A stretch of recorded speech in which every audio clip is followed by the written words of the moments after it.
Now, the book dedicates a whole chapter to the students' OWL exams, whereas in the movie, we only see them write the Charms exam, where Fred and George interrupt it with their fireworks before flying away, and Harry has his vision of Voldemort torturing Sirius to make him take the prophecy for him. I don't think there's much argument to be had that cutting the exams was the right choice. What exactly would there be to show? Well, except for a couple things. I'll just breeze through the rest, though. Defense Against the Dark Arts exam, Harry does the best on, even getting to conjure a Patronus for a bonus point. The happy thought he uses to fuel it is of Umbridge being sacked. Charms, Transfiguration, Herbology, and Care of Magical Creatures all go pretty well for Harry too, and even Potions isn't too bad without Snape breathing down his neck. Divination, on the other hand, goes pretty badly, but Harry never planned to continue that class anyway. The two exams that are somewhat noteworthy are Astronomy and History of Magic. The Astronomy exam up on the North Tower is disrupted by a commotion below. Umbridge has gone to Hagrid's hut, supposedly to fire him, accompanied by 5 Aurors. Hagrid fights back, however, and the students, and even the examiners, watch transfixed from the tower, as the Aurors fire spells at Hagrid, but thanks to his giant blood, they just bounce off him. To make matters worse, McGonagall rushes out of the castle to stop them, but Umbridge and her bodyguards hit her in the chest with 4 stunning spells, knocking her out, and ultimately putting her in the hospital. They stun Fang as well, and an enraged Hagrid knocks several of them out. He then picks up Fang and runs off into the forest.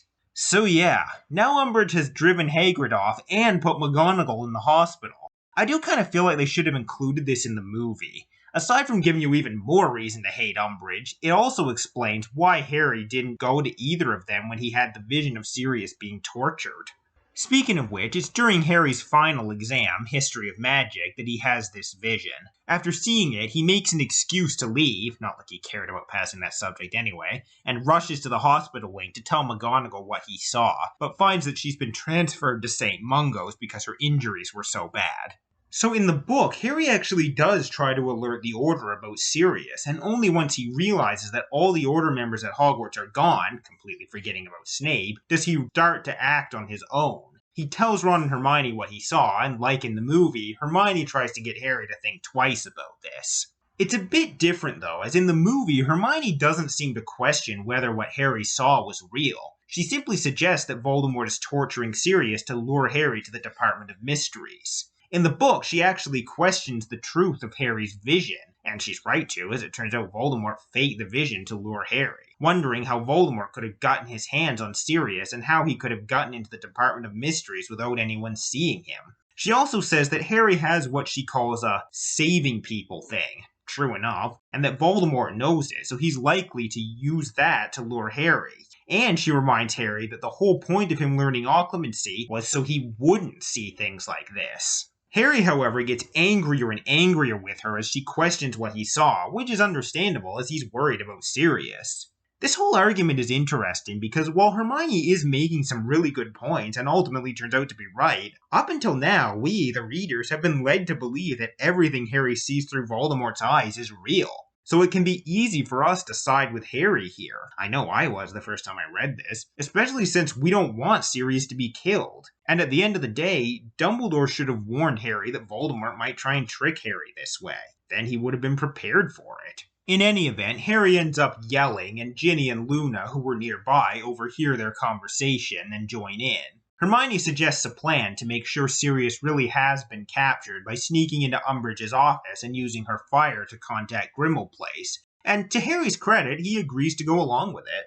Ron agrees to head Umbridge off, while Ginny and Luna act as lookouts as Harry and Hermione sneak into Umbridge's office. And it's Hermione's offer to enter the office with him that, more than anything, seems to calm Harry down. In the movie, the entire trio enter Umbridge's office, and they're immediately caught. In the book, as I mentioned, it's just Harry and Hermione, and Harry does manage to use the fireplace to contact Grimmauld Place. Once he's there, however, he only sees Kreacher, who loudly and gleefully tells him that Sirius is at the Department of Mysteries. This seems to confirm Harry's suspicions.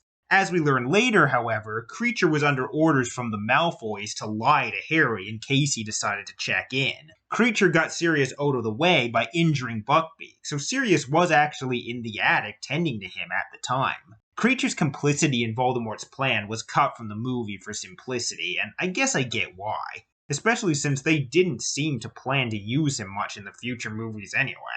So Umbridge catches Harry in the fire, as she had apparently added additional security measures after Lee snuck the Nifflers in, and pulls him out.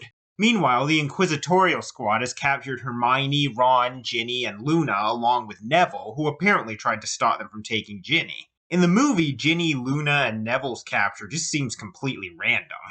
Umbridge interrogates Harry about who he was trying to contact, even slapping him in the movie, and when he refuses to answer, she sends for Snape. This is when Harry remembers that Snape is with the Order, and that he could have informed him.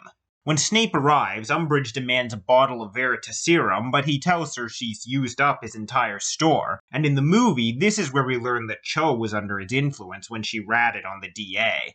This becomes kind of funny in hindsight in the book, because we learn that the Veritaserum he gave her was fake, so he's just straight up lying here.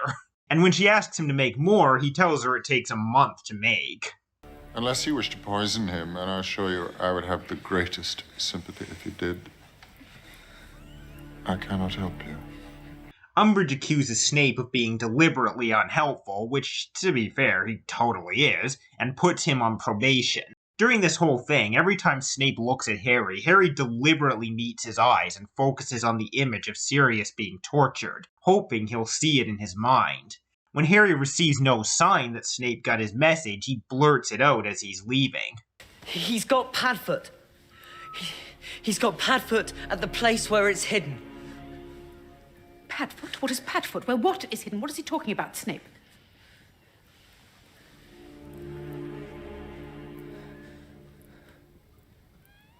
No idea. Now, as we later learned, Snape did in fact understand Harry's message, he just couldn't say so in front of Umbridge. As soon as he leaves here, he immediately contacts Grimmauld Place, presumably by sending a Patronus, to make sure Sirius is there, and finds that he is. By the time he learns this, however, Harry and the gang have already left for the Department of Mysteries, so Snape alerts the Order, and they all leave immediately to help Harry. You know, if wizards would just learn to use cell phones, this kind of problem wouldn't happen. Just saying. Despite what some people say, I think the fact that Snape did this proves he has changed since his Death Eater days. Despite his hatred for Sirius, he still made sure he was safe. Apparently he even tried to talk Sirius out of going on the rescue mission, but Sirius refused. I'm not saying that excuses him bullying the students, it doesn't, but I think it's pretty clear his ideals are genuinely good now.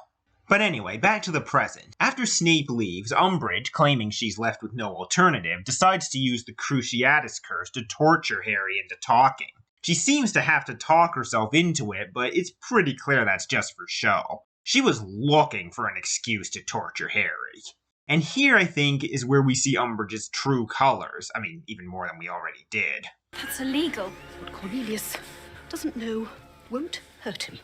Though Umbridge has been acting on Fudge's orders throughout this book and movie, in trying to silence and discredit Harry and Dumbledore and control Hogwarts as a whole, she doesn't really have much respect for him. She's just been kissing up to him because he's in a position of power, a position she would probably love to be in. And as much as Fudge sucks, he never would have approved of a lot of the things Umbridge has done, like using the Cruciatus Curse on students, or slicing their hands open with a blood quill.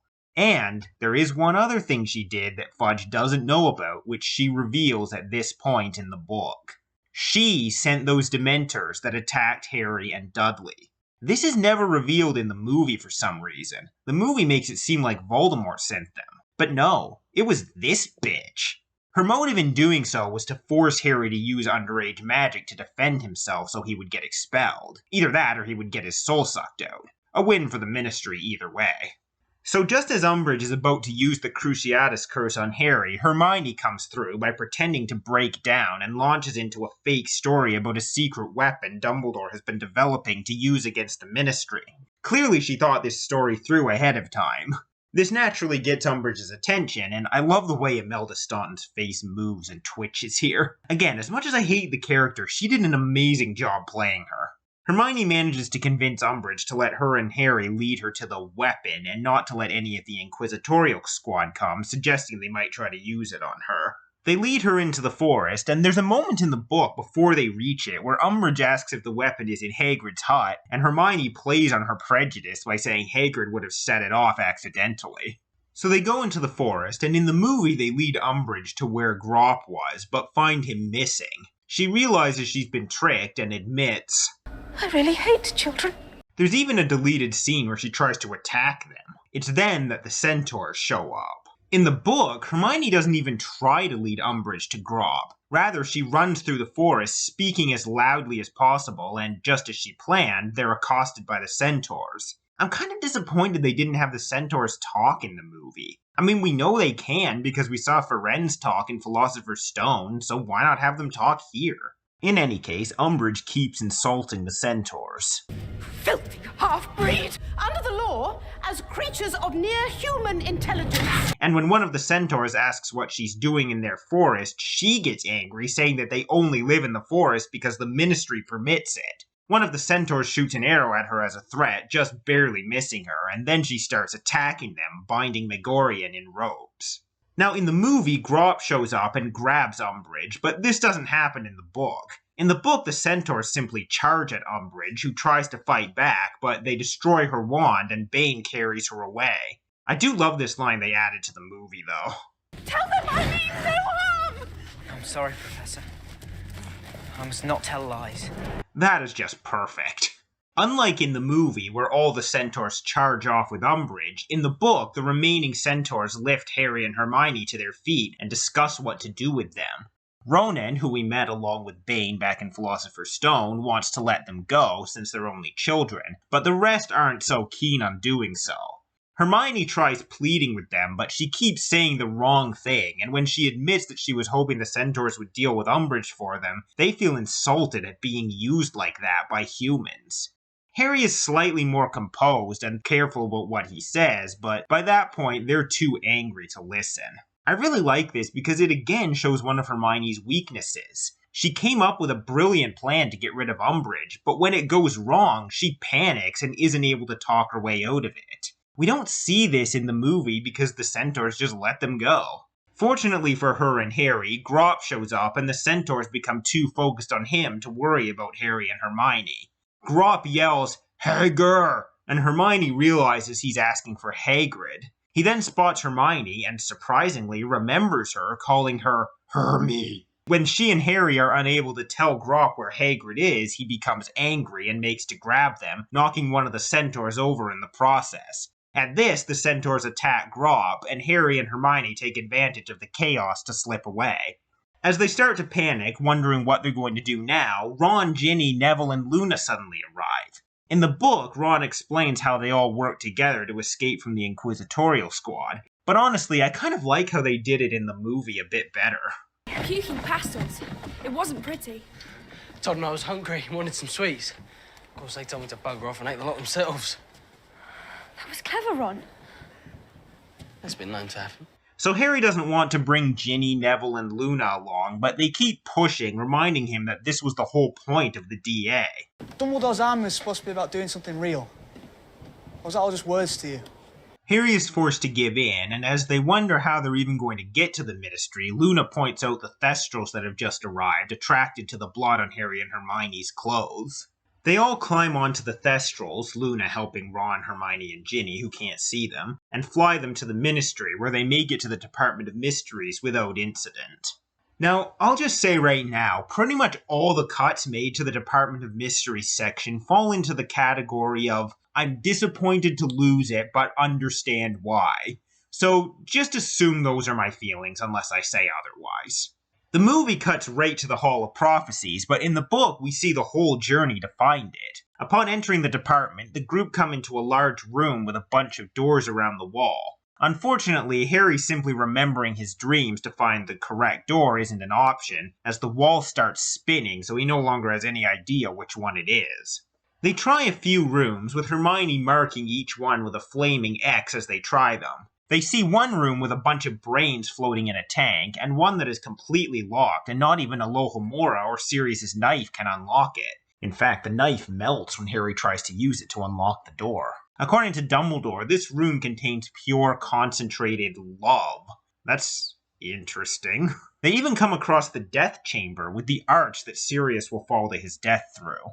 Now, in the book, the archway is simply described as having a black curtain or veil hanging in it, not a field of energy like in the movie. But I like the movie design too. Harry and Luna seem particularly transfixed by the archway, even hearing voices beyond it, and Harry feels a strange desire to walk through it. Even Ginny and Neville seem to be staring at it. Thankfully, Hermione keeps her head, and realizing how dangerous it is, drags the others out of the room. It's heavily implied that the arch is a literal gateway between life and death, so Harry and Luna were likely hearing the faint voices of their dead loved ones on the other side of the literal veil, and feeling a compulsion to go join them. I just love how Rowling managed to make something so mundane like a curtain in an old archway feel so creepy. Anyway, the group eventually find the right room, which contains several clocks as well as a huge crystal bell jar that seems to contain pure concentrated time, as they see an egg constantly hatch into a hummingbird, start to fly upward, and then rewind itself back into an egg. They go through the room to the next one, which is the Hall of Prophecies. They rush to row 97, where Harry saw Sirius, but to Harry's shock, he's not there. They do, however, find one of the glass balls labeled SPT to APWBD, Dark Lord and, Harry Potter, and Harry takes it. Now in the movie, Harry actually hears Trelawney's voice make the prophecy when he takes it. In the book, he hears the prophecy later in Dumbledore's office through one of Dumbledore's memories. This change, in and of itself, I don't necessarily mind, but what I do mind is that the movie leaves out a good chunk of the prophecy, as well as a lot of the explanation about it. But I'll talk about that during Harry's conversation with Dumbledore later. In any event, as soon as Harry takes the prophecy from the shelf, the gang is immediately confronted by the Death Eaters led by Lucius Malfoy, who reveals that they never had Sirius and that Voldemort simply wanted to lure Harry there, as only those to whom a prophecy refers can take one. And there's no way Voldemort was going to risk entering the Ministry itself when they've been so conveniently ignoring his return. Thus, he had to lure Harry. And of course, this is where we truly meet Bellatrix Lestrange for the first time, played in the movie by Helena Bonham Carter. Interesting fact, Helena Bonham Carter wasn't originally supposed to play Bellatrix. Originally, she was going to be played by the late Helen McCrory, who would end up playing Narcissa Malfoy instead. However, McCrory had to drop out as she became pregnant, so the role was given to Carter. Personally, I'm glad for the change. No disrespect to McCrory, as she's also a great actress, but Helena Bonham Carter is just the perfect Bellatrix, and is easily one of the best parts of these later films in my opinion. She actually made me enjoy hating Bellatrix, much like I enjoy hating Umbridge, whereas in the book I just plain hated her. Like here when her tone just completely changes out of nowhere. You dare speak his name? You filthy half-blood! They even expanded her role in Half-Blood Prince far beyond what it was in the book because she was so good. But I'll discuss my opinions on that when I get there. I will also add, I love Jason Isaacs' expressions when Bellatrix is talking. You can just tell Lucius really doesn't like her. But anyway, Bellatrix mocks Harry by using baby talk as Lucius demands he hand over the prophecy. In the book, Harry, knowing they won't attack him until they have it, questions them to get information, as well as to buy time to think of a way out. He even presses their buttons a bit by saying Voldemort's name and telling them he's a half-blood. This pisses Bellatrix off and she shoots a spell at him, but Lucius blocks it, causing it to destroy some of the prophecies on the shelves, and the ghostly figures inside them to give their prophecies before vanishing. This gives Harry the idea to smash the shelves to cause a distraction, a plan he manages to convey to Hermione. He is distracted, however, by Lucius tempting Harry by telling him that the prophecy is related to the reason Voldemort wanted to kill him when he was a baby, something Harry has been wanting to know for years. I do love his response to Lucius in the movie. I've waited 14 years. I know. I guess I can wait a little longer.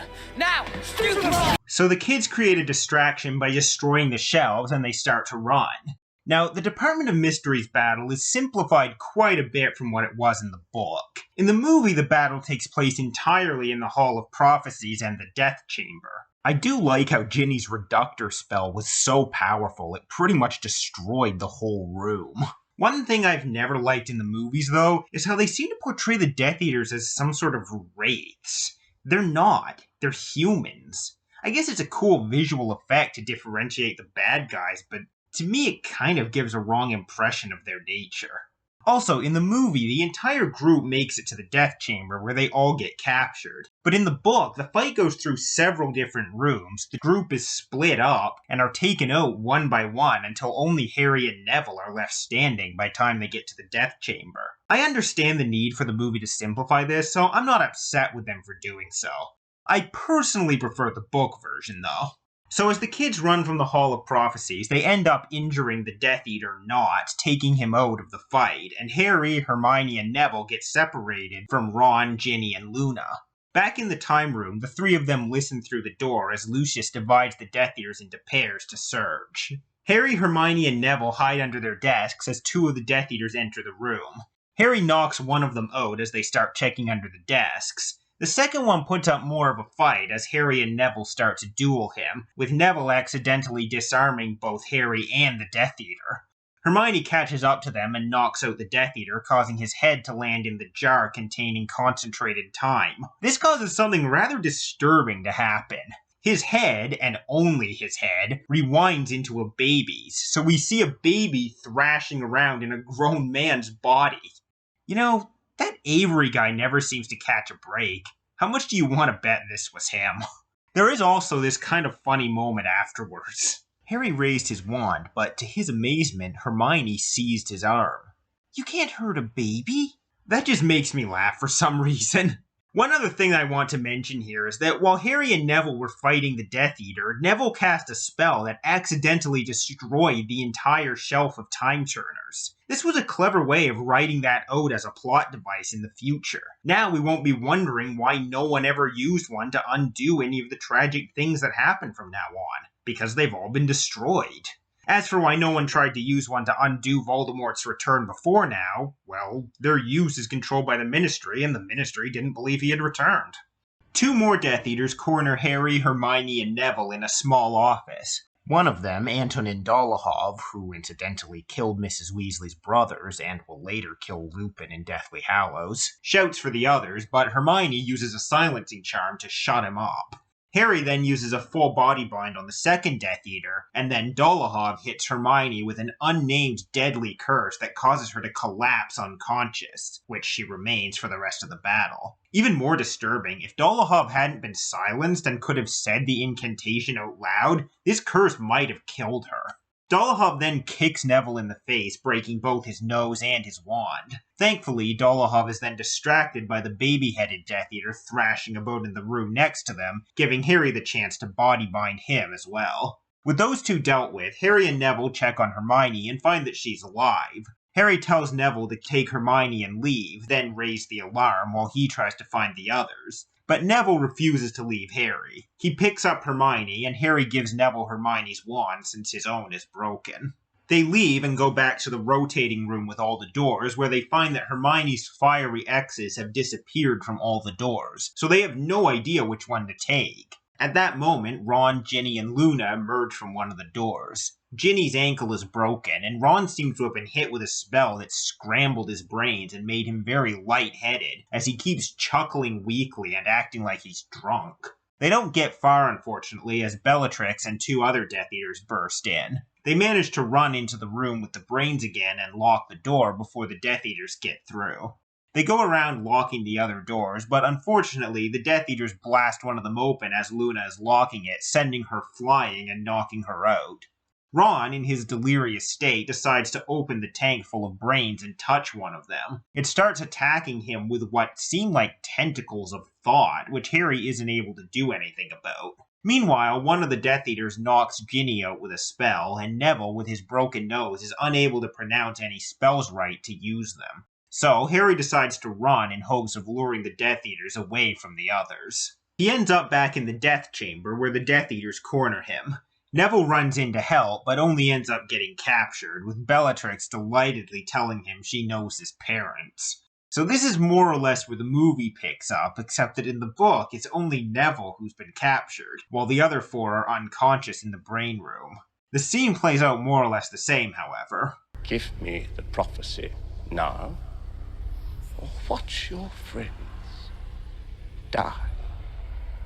In the book, Harry is about to give it to him when the doors burst open and Sirius, Lupin, Moody, Tonks, and Kingsley arrive. In the movie, Harry does give it to him, but then Sirius arrives and punches Lucius, sending the prophecy flying and breaking it. It doesn't break just yet in the book. I honestly like this moment better in the movie. Sure, it doesn't make much sense that Sirius would just be able to apparate into the Department of Mysteries, but I find him being the first one to appear and save Harry so much more powerful than all 5 of them arriving at once. Get away from my godson. Regardless, the 5 Order members, having been alerted by Snape, arrive to fight the Death Eaters. In the movie, the fight goes pretty quick. We get glimpses of Moody and Lupin fighting, and Tonks leading the other kids to safety, but the main focus is, of course, Harry and Sirius dueling Lucius and Dolohov. I think this fight is done pretty well, and I especially love this moment, which was not in the book. Nice one, James! That's both heartwarming and really tragic. In a way, it does show Sirius's love for Harry, but it also kind of proves what Mrs. Weasley said earlier. He's not James, Sirius. Sirius misses James so much that he's starting to see James's son as him. Ironically, something he and Snape have in common, though it means something very different to both of them. I love how they managed to get all this across in just one sentence. It's especially tragic considering this is immediately followed by Sirius's death. I'll get to that in a bit, though. In the book, the fight is more detailed. Harry goes to Neville as the Order members are fighting the Death Eaters, but one of the Death Eaters, McNair, Buckbeak's would-be executioner, grabs Harry and starts choking him. Neville saves Harry by poking McNair in the eye with Hermione's wand, allowing Harry to knock him out with a spell. Following this, we see that Moody has been taken out by Dolohov. And on that subject, one other thing I like better in the movie here is that we actually see Moody take out a Death Eater. We don't get to see that in the book. This guy's supposed to be the best Auror ever, yet he's the first to be taken out in this battle. That's always kind of bothered me. Anyway, Dolohov, having beaten Moody, uses a spell on Neville that forces his legs to wildly tap dance, and tries to use the same spell he used on Hermione, and presumably Moody, on Harry, but he blocks it with a shield charm. He's about to use a summoning charm to take the prophecy, but he's attacked by Sirius. As the two of them start to duel, Harry uses another body bind on Dolohov. Sirius orders Harry and Neville to run as he goes to face Bellatrix, who has just taken out Tonks. As they try to leave, Lucius grabs Harry, who throws the prophecy to Neville, and then blasts Lucius off him. Lupin arrives to face Lucius so that Harry and Neville can get away, and as Harry tries to haul the still tap-dancing Neville up the stairs, he drops the prophecy, and one of Neville's flailing feet kicks it, causing it to smash. Personally, I kind of prefer the way it broke in the movie after Sirius punches Lucius, especially getting to see Lucius's face as it breaks. Now, one thing that isn't showed in the movie is that after the prophecy breaks, the ghostly form of Sybil Trelawney emerges and speaks the words of the prophecy. No one can hear it over the noise of the battle, however. After this, Dumbledore arrives. Unlike in the movie where he only shows up to face Voldemort, in the book he comes to round up the Death Eaters fighting. Unfortunately, Sirius and Bellatrix are still fighting, and as he starts laughing at her, she hits him in the chest with a spell, causing him to fall, still laughing, through the archway. This happened so suddenly that a lot of book readers, including myself, thought Sirius would come back somehow, especially due to the fact that we weren't really clear what exactly that archway was. The movie kind of removes all doubt, though, by having Bellatrix hit Sirius with the Killing Curse. In the book, it wasn't even the Killing Curse she hit him with. It was a regular stunner that knocked him through the veil. So it wasn't even really her spell that killed Sirius. It was him passing through the gateway between life and death. Harry is, of course, in complete denial that Sirius is dead. He's convinced that Sirius will re-emerge and even tries to rush into the archway after him, which would have killed him too, of course. Thankfully, Lupin grabs him and holds him back. By the way, I just love David Thewlis's facial acting here. Even as he's struggling to hold Harry back, you can just see the pain in his face over losing his best friend. I also love the way the camera focuses on him for a second after Harry breaks away from him to go after Bellatrix. Speaking of which, after Bellatrix takes out Kingsley and runs, Harry, filled with rage, chases her down. They reach the atrium where Bellatrix turns to face him. Harry uses the Cruciatus Curse on her, but it does little more than knock her off her feet for a second. As she tells Harry, in order to use the Cruciatus Curse effectively, you need to really want to cause pain, which really speaks to Harry's character in my opinion. Even though this bitch just killed his beloved godfather, Harry still doesn't want to see her suffer. In the movie, that seems to be all it takes for Harry to bring down Bellatrix, but in the book, she recovers quickly and it becomes clear that he's no match for her. He has to hide behind the Fountain of Magical Brethren for protection, as her spells blast off several parts of it, like the head of the wizard, the centaur's arm, and the goblin's ear. As she demands he give her the prophecy, he gleefully informs her that it's been destroyed, scaring her out of her mind. Voldemort then arrives. In the movie, he tries to tempt Harry to kill Bellatrix, but Harry refuses, turning on him instead. Voldemort knocks the wand out of his hand, and Dumbledore arrives. In the book, Voldemort, reading Harry's mind, confirms what he says about the prophecy being destroyed. Bellatrix begs his forgiveness, but he doesn't want to hear it. He shoots a killing curse at Harry, who is protected by the now headless wizard statue, which has been brought to life by Dumbledore. As Dumbledore and Voldemort start to duel, in the movie Bellatrix escapes using the fireplace, but in the book she's pinned to the floor by the now animated witch statue. I have to say, I love the way the movie did this battle. My favorite parts are probably Voldemort's huge fire snake, Dumbledore trapping Voldemort in a ball of water, the poster of Cornelius Fudge being torn apart, signifying the end of his time as minister, and the glass Voldemort sends at them being dissolved by Dumbledore's shield. Okay, I guess I basically just described the whole battle, but that's kind of my point. The whole thing is amazing. I also have to give credit to Michael Gambon for putting his all into this action sequence. I honestly find it hard to imagine Richard Harris doing this. One thing from the book that we don't get in the film is Dumbledore and Voldemort discussing death. You do not seek to kill me, Dumbledore. We both know that there are other ways of destroying a man, Tom. Merely taking your life would not satisfy me, I admit. There is nothing worse than death, Dumbledore. You are quite wrong. Indeed, your failure to understand that there are things much worse than death has always been your greatest weakness. As much as I like this exchange, though, I can't be too upset given how awesome the fight in the movie was. So following the battle, Voldemort possesses Harry in hopes that Dumbledore may kill Harry in order to kill him. If death is nothing, Dumbledore, kill the boy. Ultimately, Voldemort is forced to leave Harry's body because there's too much love in him and he can't handle it, which I always thought was a bit cheesy. I actually prefer the way the movie handles this. First of all, I love the effect they put on Harry's face and voice. You've lost, old man. Voldemort makes Harry relive all his worst memories, much like a Dementor torturing Harry mentally, as Dumbledore tries to calm him down. So weak.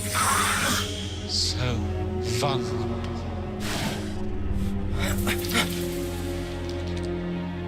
Look at me. And then his friends arrive, and when he sees them, he starts remembering happy memories, giving him the strength to force Voldemort out of him. You're the weak one. And you'll never know love or friendship. And I feel sorry for you. I like this better because it feels more like Harry making a conscious effort to reject Voldemort's influence and not just, oh, he was so full of love Voldemort couldn't handle it. So Voldemort is forced out of Harry's body. In the book, he grabs Bellatrix, who's still trapped by the witch statue, and then he leaves. But not before he's seen by countless Ministry members, including Cornelius Fudge himself. He's back. No shit, Sherlock. Just as Dumbledore warned, Fudge will go down in history as the minister who stepped aside and allowed Voldemort a second chance to destroy their world. In the book, even after seeing Voldemort, Fudge still seems to have half a mind to have Dumbledore arrested. But Dumbledore manages to talk sense into him, telling him to send his orders to arrest the captured Death Eaters below. I don't... well... blustered Fudge, looking around as though hoping somebody was going to tell him what to do. Dumbledore also orders Fudge to have Dolores Umbridge removed from Hogwarts and to have his orders stop looking for Hagrid. He then turns the head of the wizard statue into a portkey and uses it to send Harry back to Hogwarts. The movie then shows us a series of headlines saying that Dumbledore has been vindicated, Fudge may resign, Umbridge has been suspended, and Dumbledore has been reinstated as headmaster. This is followed by a brief moment of Harry packing his clothes alone in his dormitory, as well as the conversation between Harry and Dumbledore in Dumbledore's office. I knew it was only a matter of time before Voldemort made the connection between you. I thought by distancing myself from you, as I have done all year, you'd be less tempted. And therefore you might be more protected. Now, this conversation between Harry and Dumbledore is possibly the most important one in the entire series, and the movie grossly oversimplifies it, cuts a lot out, and leaves out several answers to questions that are never really given. It needed to be a lot longer to fully explain everything the book does. This is tricky though, because simply watching someone explain things for several minutes wouldn't be particularly fun to watch. It's the kind of thing that works far better in a literary medium, so I'm not really sure exactly how they should have done it. Still, I think the things Dumbledore explains here are very important and gives us so much insight as well as new perspectives on a lot of things throughout these first 5 books. So, the Portkey from the Ministry takes Harry directly to Dumbledore's office. He sits for a few minutes as Sirius's death sinks in and starts feeling incredibly guilty, since if he hadn't fallen for Voldemort's fake vision, Sirius wouldn't have died. To be fair though, he did check to make sure he had been taken. The past headmaster portraits start talking to Harry, with Phineas asking if he has another message for Sirius, and another headmaster praising Harry. This just makes Harry feel worse and he tries to leave, but the door is locked. Actually, on this topic, one problem I have with the movie is that I don't feel like they really give Sirius's death enough weight. I don't feel like we see enough of the effect it has on our main characters. I feel like Cedric's death, a character we only knew for 1 movie, was given more weight than Sirius's, a character we've known for 3. There is one deleted scene that could have helped a bit though. Feast's about to start. Thanks, Ron. I'm not really in the mood. You know, I'm not hungry either. You go on. Really, I'll be okay.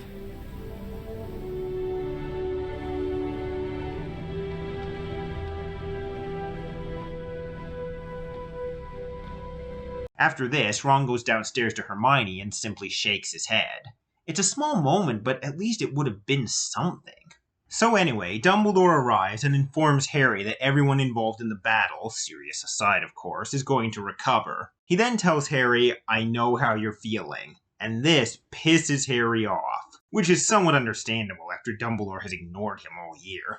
Phineas makes a snide comment on this, but Dumbledore silences him. "You see, Dumbledore, never try to understand the students. They hate it. They would much rather be tragically misunderstood, wallow in self-pity, stew in their own—" "That's enough, Phineas." Dumbledore continues, saying that Harry's ability to feel this way is his greatest strength, and Harry starts yelling and breaking Dumbledore's possessions, wanting to make Dumbledore feel some of the pain he's feeling. Dumbledore calms him down a bit by taking responsibility for Sirius's death. He says he should have been open with Harry from the beginning so he would have been prepared for Voldemort's tricks, which, yeah, I can't argue with that. Upon hearing that Sirius is dead, Phineas immediately questions it and goes to his portrait in Grimmauld Place to call for him. I do like seeing this more vulnerable side to a character who's been pretty snobby and condescending. Yeah, his concern is more due to the fact that this means the end of the Black family than actually caring about Sirius, but still.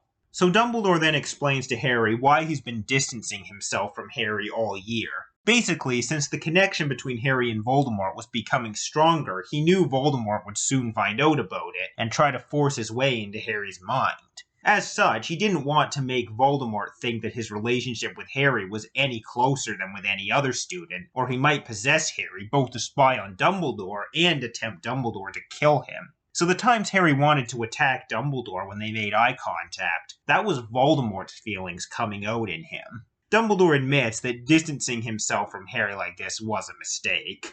Harry then tells Dumbledore that he tried to check whether Sirius really had been taken, and that Kreacher told him he had. This is where Dumbledore reveals that Kreacher had been spying for the Malfoys and deliberately tricked Harry on their orders, as well as the fact that Snape understood Harry's message to him and alerted the Order when he thought Harry had gone to the Department of Mysteries. Sirius refused to stay behind while the others went to rescue Harry, so he left Kreacher behind to tell Dumbledore what had happened. So Dumbledore learned from a laughing Kreacher what he had been up to for the past few months. While Kreacher was not able to outright betray the Order thanks to the House of Enchantments, he was able to give the Malfoys enough information to let Voldemort know that Harry would go to any lengths to rescue Sirius. Upon hearing this, Harry understandably becomes furious with Kreacher, but Dumbledore responds that if Kreacher had simply been treated kindly like Hermione was saying, he might not have done this. Unfortunately, Sirius didn't listen to him as he saw Kreacher as a living embodiment of his hated family home, so he was unable to let go of his bitterness towards him. Hearing Dumbledore criticize Sirius makes Harry angry again, and he starts lashing out about Snape, how he mocked Sirius about staying in his house, how he treated him during the occlumency lessons, and how he didn't take his warning seriously, even though, as Dumbledore points out, he had to pretend not to in front of Umbridge. Dumbledore also informs Harry that the Veritaserum Snape gave to Umbridge to question Harry was fake. He does admit, however, that it was a mistake to think Snape could overcome his feelings about Harry's father, and that he should have taught Harry occlumency himself. Harry pretty much ignores all of this, though. At this point, he's pretty thoroughly convinced himself that Snape is on Voldemort's side, and that he deliberately taunted Sirius so he would do something reckless. It's pretty clear that these feelings aren't based on any real evidence, though, and are more to ease Harry's own sense of guilt over Sirius's death. Though Dumbledore says that he was trying to keep Sirius alive by making him stay in his house, Harry snaps that people don't like being locked up, and that Dumbledore did it to him all summer too. It's at this point that Dumbledore starts to cry and tells Harry the truth about everything we've been wondering for the past 5 books. The first thing he explains is why he left Harry with the Dursleys of all people, and why Harry has to return to them every year. After Lily sacrificed herself to save Harry, she gave him a form of magical protection that still exists to this day. That protection lies in her blood, the blood that her sister also carries. Thus, Dumbledore devised a charm that would make it so as long as Harry can still call Petunia's house his home, i.e. return there at least once a year, Voldemort cannot touch him there. Dumbledore informed Petunia of this in the letter he left with Harry on her doorstep. And so, as reluctant and bitter about it as she was, Petunia took him in, knowing she was sealing the magical protection on him. The howler Petunia received over the summer was a reminder of this, and hence why she insisted he be allowed to stay when Vernon wanted to kick him out. This is something I think the movies really made a mistake in not explaining. There's no explanation given in them why Harry has to go back to the Dursleys every summer, and it also adds another layer to Petunia, making her seem like less of a caricature. As much of a bitch as she is, she clearly cared about her sister enough to not want her son to die, despite how inconvenient it was for her.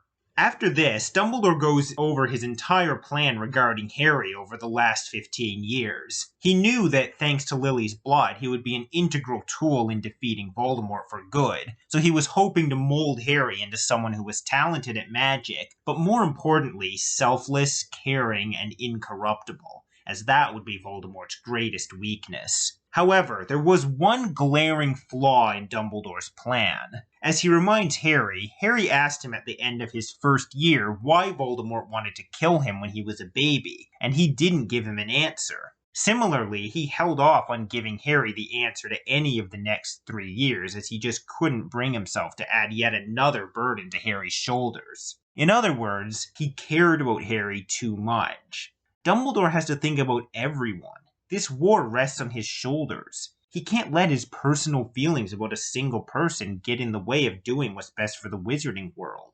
As he says, I cared about you too much. I cared more for your happiness than your knowing the truth. More for your peace of mind than my plan. More for your life than the thousands of lives that might have been lost if the plan failed. In other words, I acted exactly as Voldemort expects we fools who love to act. Now, however, he finally tells Harry the truth that he and we have been waiting for 5 books. Voldemort wanted to kill Harry because of a prophecy that was made before he was even born. Dumbledore explains that he was interviewing someone for the post of divination teacher, despite not wanting that subject to continue at all, and when he interviewed Sybil Trelawney, he found that she clearly did not have the gift of foresight at all, until she went into a trance and made the prophecy about Harry. Dumbledore drops his memory of this into the pensieve and shows it to Harry. This is where we hear the wording of the prophecy from the memory of Trelawney. The one with the power to vanquish the Dark Lord approaches, born to those who have thrice defied him, born as the 7th month dies, and the Dark Lord will mark him as his equal, but he will have power the Dark Lord knows not, and either must die at the hand of the other, for neither can live while the other survives. The one with the power to vanquish the Dark Lord will be born as the 7th month dies. We only hear part of this in the movie, namely the identifying features of the one who would vanquish Voldemort were cut. And something that was never stated in the movie, but as Dumbledore explains in the book, there was actually one other boy that these features could have applied to, Neville Longbottom. Harry begins to wonder if this means Neville could be the one the prophecy refers to, but as Dumbledore points out, the prophecy says the Dark Lord will mark this person as his equal. And Voldemort did just that by choosing to go after Harry rather than Neville. Thus, the prophecy now undoubtedly refers to Harry. And what's interesting about this, as Dumbledore points out, is that Voldemort went not for the pureblood wizard, but for the half-blood, like himself. And by attacking him, rather than removing this obstacle, he instead made him more powerful. Voldemort created his own worst enemy. And the reason for this is because Voldemort didn't know the full prophecy. As Dumbledore explains, one of the Death Eaters happened to be nearby and overheard the prophecy, but he was caught only a short way into it and thrown out. So he didn't hear the part about the Dark Lord marking the boy as his equal, and thus Voldemort had no idea that to try to kill one of them would be dangerous. Incidentally, as we learn in Half-Blood Prince, the Death Eater who overheard the prophecy was actually Snape. And it was when Voldemort decided to target Lily's family that Snape realized what a horrible mistake he had made and decided to switch sides. This also explains why Dumbledore hired Trelawney even though she's a fraud. He needed to keep her safe so Voldemort wouldn't go after her to get the full prophecy. Harry asks Dumbledore about one last line from the prophecy. The prophecy said, neither one can live while the other one survives. It means one of us is going to have to kill the other in the end. Yes. This line and what it means is looked at in more detail in Half-Blood Prince, so I'll go into it more when we get there. And finally, the last explanation Dumbledore gives is that he didn't make Harry a prefect because he thought he had enough responsibility to deal with already. Fair enough. So yeah, I think this whole conversation is very important. Not only does it give us answers to so many of the big questions we've had, but it lets us see Dumbledore in a new light as we actually get to see some of his flaws, as well as a more vulnerable side to him. From this conversation, we learn how much Dumbledore truly cares about Harry. He's not just another student or a tool to use against Voldemort. He genuinely loves him, like a grandson. And of course, the information we learn about the prophecy will be incredibly important from this point onward. While I do think this movie as a whole does a really good job adapting the book, a lot is lost in the oversimplification of this conversation. And like I said, I don't really have a solution about what could have been done to make it interesting to watch. I just think not explaining a lot of this does bring the movie down a few points. Following this conversation, much of the closing chapter is cut from the movie. The only part we see is Harry's conversation with Luna, which I'll go into in a bit. In the book, we see Harry, Ron, Hermione, Ginny, Neville, and Luna in the hospital wing, where it seems Hermione still hasn't fully recovered from Dolahov's curse. She reads a Daily Prophet issue to them, in which Fudge announces that Voldemort has returned and that the Dementors have deserted Azkaban. It's also worth noting, and this isn't stated in the movie, that aside from Bellatrix, all of the Death Eaters who took part in the Battle of the Department of Mysteries were arrested, including Lucius Malfoy. We also see Umbridge in one of the other hospital beds, having been rescued from the Centaurs by Dumbledore. Oh, why'd you do that, Dumbledore? She seems to be completely in shock, but sits bolt upright in panic when Ron makes clip-clop noises with his tongue. Speaking of Centaurs, it seems Firenze and Trelawney are both going to be splitting the divination classes between themselves. Firenze can't go back to the forest since the other Centaurs are still mad at him, and Trelawney can't leave for the reasons stated earlier. Speaking of which, Harry hasn't told any of his friends about the prophecy or that he knows what it said. Harry leaves the hospital as the others start to theorize about the prophecy on the excuse that he wants to go visit Hagrid, who has just returned after his sacking. The truth is, Harry has apparently been finding it hard to decide whether he wants company or not, as whenever he's alone, he wants it, and when he has company, he suddenly wants to be alone again. I'd be lying if I said I've never had that feeling before. On his way to see Hagrid, Harry has a run-in with Malfoy, Crabbe, and Goyle, as Malfoy wants revenge on Harry for getting his father arrested. Both he and Harry pull out their wands, but their confrontation is interrupted by Snape. Harry, still angry with Snape for, in his mind, causing Sirius's death, bluntly tells him that he was about to curse Malfoy. Snape tries to take 10 points from Gryffindor, only to find that Gryffindor has no points left. At that point, however, McGonagall shows up, having recovered from Umbridge's attack. She has Crabbe and Goyle take her things up to her office, and then she awards 50 points to Gryffindor for each student who participated in the battle at the Department of Mysteries, and 50 to Ravenclaw for Luna. She then removes the 10 points Snape wanted to take from Gryffindor and tells Harry and Malfoy they should be outside. Harry goes to see Hagrid, who tells him he's been hiding in the mountains. He also says that Grop's been much better behaved lately and that he's been thinking of finding him a lady friend. That might not be a good idea, Hagrid. Hagrid then tries to comfort Harry about Sirius, saying that he would have wanted to go down fighting, but this only upsets Harry further, causing him to leave quickly. Much like with Cedric, Harry's approach to dealing with his grief is to bottle it up. In addition to losing Sirius, knowing that he must end up either killing or being killed by Voldemort makes Harry feel isolated from everyone else. We see Umbridge trying to leave quickly, but unfortunately for her, she encounters Peeves, who chases after her as she runs away, hitting her with a walking stick and a sock full of chalk.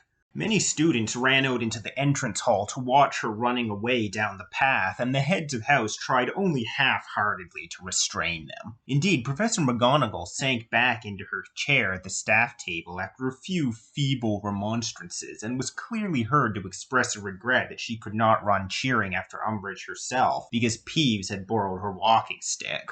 Harry doesn't attend the end-of-term feast, choosing instead to remain alone in his dormitory, and as he's going through his belongings, he finds something he completely forgot about. The package Sirius had given him at the end of Christmas break to contact him. He opens it and finds a mirror with a letter explaining that it will allow him to communicate with Sirius, who has the other mirror in the set. Harry tries to use it to contact Sirius from beyond the veil, but it doesn't work, and a frustrated Harry throws it back into his bag where it shatters. I've already talked about this, but it was a mistake to cut this mirror from the movie, as one of the broken shards will become very important in Deathly Hallows. Harry then has another idea. He finds Nearly Headless Nick and asks him about wizards who come back as ghosts, thinking that Sirius would do the same.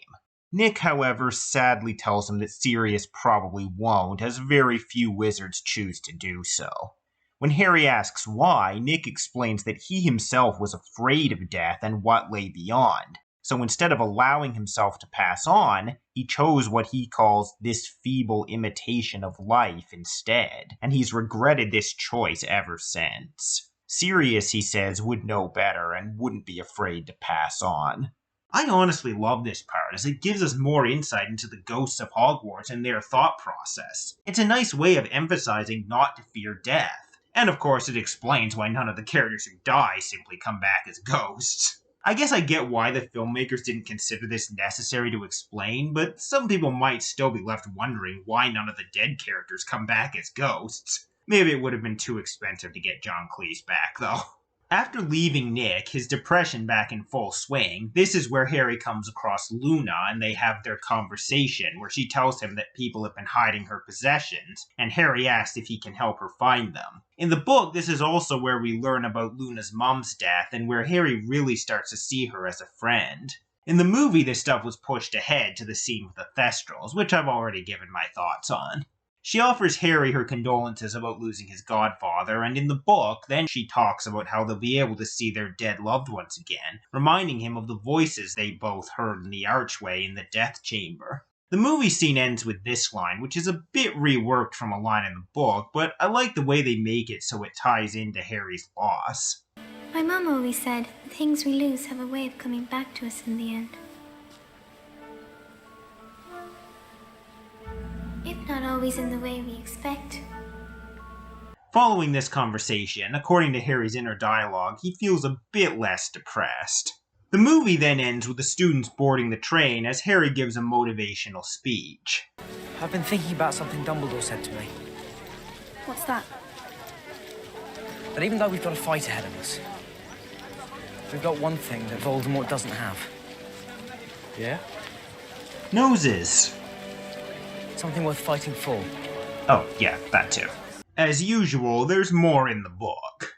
On the train, Malfoy, Crabbe, and Goyle try to get revenge on Harry again, but several DA members come to Harry's defense, blasting the three of them with spells until they're disfigured beyond all recognition, which according to Ron is an improvement in Goyle's case. We also learn that Ginny dumped Michael Corner as he got really sulky after Gryffindor beat Ravenclaw at Quidditch, and after that he and Cho hooked up. Harry isn't bothered to hear this at all, showing that any romantic feelings he had towards Cho have vanished. Ron is delighted to hear that Ginny dumped Michael, until she tells him that she's going out with Dean Thomas now. Upon returning to King's Cross Station, Harry is surprised to find not just Mr. and Mrs. Weasley and the twins, but Lupin, Tonks, and Moody all waiting for them. The whole group go to confront the Dursleys and basically threaten them by saying they'll have to answer to them if they find Harry's been mistreated in any way. Moody even shows them his magical eye to frighten them. I love this moment, honestly, and so does Harry, as their support seems to cheer him up as he goes with the now horrified Dursleys back to Privet Drive. Whew, that was a long one. And frankly, given how long the book is, it's very impressive that this movie turned out as well as it did. Yes, there were some missteps, but overall, I think they did a great job of streamlining the story while cutting down on the book's filler, even though I personally really like the filler, and even improved on some of the book's material. Next, we look at Half-Blood Prince, where, bizarrely enough, they kind of do the opposite.